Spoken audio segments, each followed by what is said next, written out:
সৎসঙ্গের মাধ্যমে আমরা ভগবানকে অবশ্যই জানতে পারবো।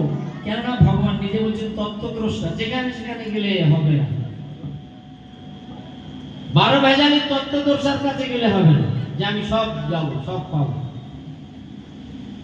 সেই জন্য তত্ত্বদ্রষ্টা শুদ্ধ ভক্তের কাছে যদি প্রণিপাত নিজেকে সম্পূর্ণরূপে আত্মসমর্পণ করে তার শ্রীচরণ কমলে, তার সেবা সন্তুষ্টির মাধ্যমে, তাকে পরিপ্রশ্নের মাধ্যমে, আমাদের জীবনে অনেক প্রশ্ন আছে কিন্তু আমরা বলার জায়গা পাই না।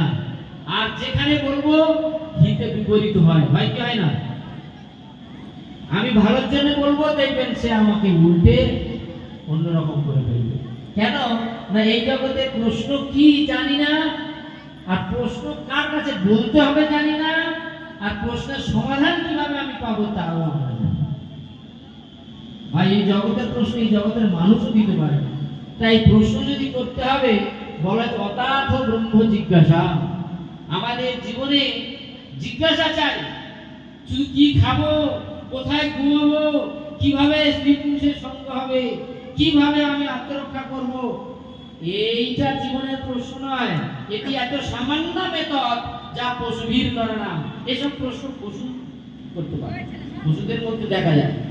তাই আমাদের উন্নত জ্ঞান যে কে